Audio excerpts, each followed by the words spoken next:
What's going on, everybody? Mortem here, this time bringing you the exciting news that Pillars of Eternity's turn-based mode is finally officially live. This is of course for the original game and not Deadfire, which is especially of note in this case, but it was announced some time ago that Pillars 1 here was getting a turn-based mode, and then 6 months ago, on November 7th, 2025, they put that turn-based mode into beta. They've updated it and adjusted things since, and as of yesterday, this mode is officially out there in the main version that is released for everyone. This allows you to toggle turn-based mode both from the start of the game, but also as a toggle, which is already a pretty big change from Deadfire. But first, let's get a couple of things out of the way. This is a review channel. I love Pillars. I completed the ultimate in Deadfire. People would probably want to know if I want to re-review this given the turn-based mode, and the answer is yes. I was already planning on re-reviewing Deadfire since I had completed the ultimate last year, and I've already got that set in stone for around my birthday at the end of May. And so what I'm going to do is simply now add this also onto that and do a run through Pillars 1 with turn-based, like fully do it that way, and then do a re-review of that turn-based mode, and then I'll probably carry forward that save into my Deadfire playthrough since it's a direct sequel, and kind of do it that way.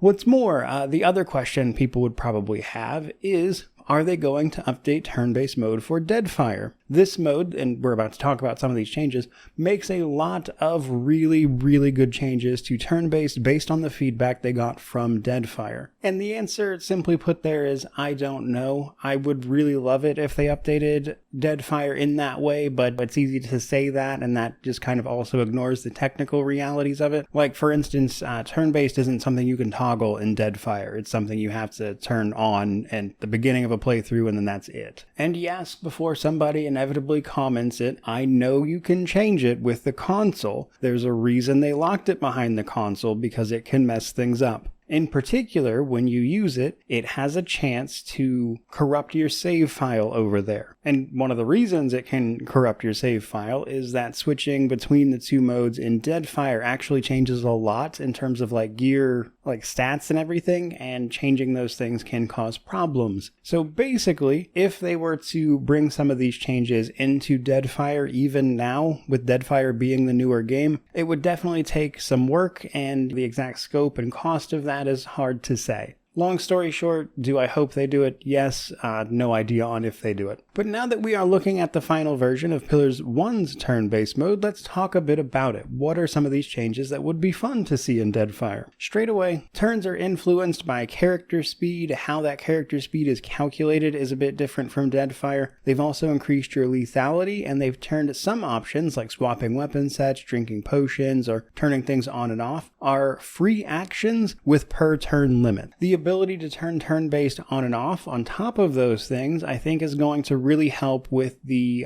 battles that were not necessarily made with this turn-based mode in mind. There are going to be larger fights with a large number of enemies, and while I think they've done a good bit in order to make those fights faster in turn-based mode with the increased lethality, and we'll talk about the specifics in a moment, there are still cases where it's just going to kind of be overwhelming numbers situation, and that's where turning real-time with pause back on the way you can in, say, Wrath of the Righteous will really help kind of clear out some of those trash fights, and you can then, focus on the bigger enemies with turn-based mode, or however you want to slice it, which I think really is kind of the best outcome here. Now, I mentioned a little bit about that increased lethality. For starters, this is affected by the fact that characters are no longer limited to one turn per round. In fact, they can take as many turns as their character speed or their initiative will allow them to. Your initiative, or this character speed, is based on the recovery time that you would normally have in the real-time with pause mode actions and attacks and things like that have a recovery time until you can take your next action in that real-time mode. So, really fast characters with like high dexterity, light armor, that kind of thing, should be able to take multiple turns every round, whereas slower characters won't get as many turns, and that's kind of how that's represented in turn-based mode, which is important because that's actually a significant chunk of how the Pillars of Eternity system works, and without it, I don't think it would feel as good. It also helps with some of that speed I mentioned against large amounts of enemies, as you're not going to just get destroyed by the action economy of facing like 20 of them. them. Instead, your fast character, who would normally get that really quick action time, is going to see that represented here via this change. Then there is the other bits of lethality. So they want your turns that you take to feel more impactful here for the same reasons. This essentially means you are more likely to hit by default because they have changed the numbers to make misses less likely. And turn-based mode across the board just increases damage dealt by 35% for everything. You'll feel that in particular immediately. I fired this up to get some of the footage you're seeing on screen here. And as somebody who's played these games before, you can immediately feel that 35% damage. And I am on Path of the Damned for what you're seeing, by the way. So those changes combined mean they're at least trying to tackle the problems with turn-based feeling a bit slower in comparison to real-time with pause, while at the same time, I think, preserving the feel of the unique combat system here that was inherent to real-time with pause. There are some other changes, however.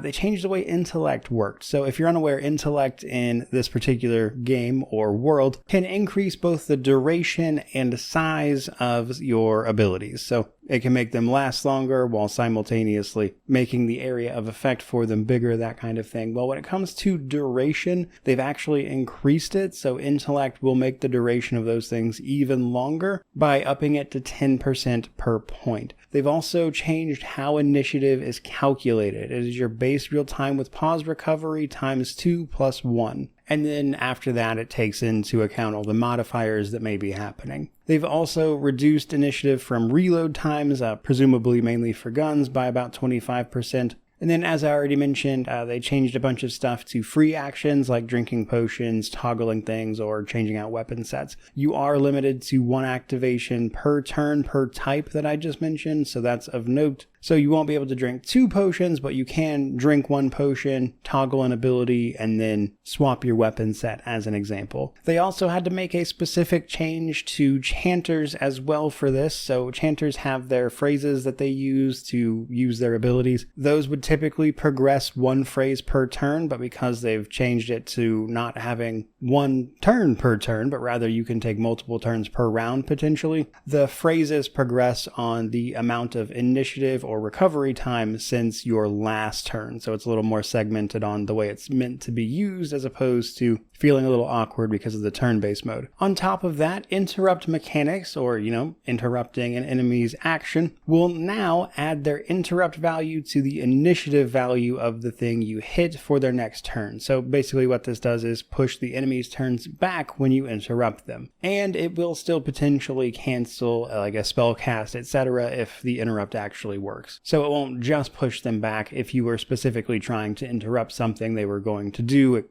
should still work. As this is the official release, they have, of course, addressed some bugs and stuff that were in the previous versions. Apparently there was a bug affecting people who were using potions of major recovery, and it was causing, in turn-based mode, that to add duration to hostile effects, which would have been brutal, alongside a handful of other random changes. Now, that's kind of the important stuff to know more generally, but as an impressions and a feeling thing, obviously you've seen some of the gameplay on screen. I did jump in to check out some of these official changes, and I gotta say, I'm pretty happy with it. You can feel a lot of what they talk about with the changes pretty much immediately. Like I said, that 35% damage buff to turn-based mode is a lot and noticeable. The turns are also, I would say, responsive. Like they move really, really quickly. You get an action point for, whatever your action is that turn, and then also the ability to move, however much movement speed your character has. So it's kind of a move and an action system as you would expect from the real-time with pause conversion. But you can, especially once you kind of get used to the feel of it, move through those turns really, really quickly, so it feels faster than you would probably expect, though I am very curious about how that's going to pan out in the later fights in the game. I haven't experienced like all of those, and especially against larger enemy numbers, and how quickly that can potentially go as well. And that's kind of the thing that I want to get at in the re-review that I'll be doing in the future. So I still have some questions there, but just positive first impression wise, you can feel the changes that they made. It's pretty easy to understand why they made them. But this is definitely looking very good, and I'm actually kind of excited to play through it again in full for that particular run through. I'm a little busy right now, and it's actually going to help to clear my schedule around my birthday up until that point, but I'm definitely looking forward to it. And hopefully you are as well. While I'm not exactly expecting this to breathe an entire second life into this game or anything, I'm really, really excited to share essentially any updates that Pillars 1 or 2 get, or even Avowed, just because I am still holding out hope for Pillars of Eternity 3, and I think the best way to hopefully ever get that game is to try to show as much interest in these as possible. But regardless of all that, I truly hope you found this video interesting. I'd love to know what you think of this if you've been playing it for yourself. If you're looking forward to that review, which again is probably going to be like a month or month and a half away still, definitely stick around. Which, of course, means to like, comment, subscribe, all that YouTube jazz. But regardless of any of that, truly, just thank you so much for watching. I really do appreciate it. May you wander in wisdom and have an amazing day.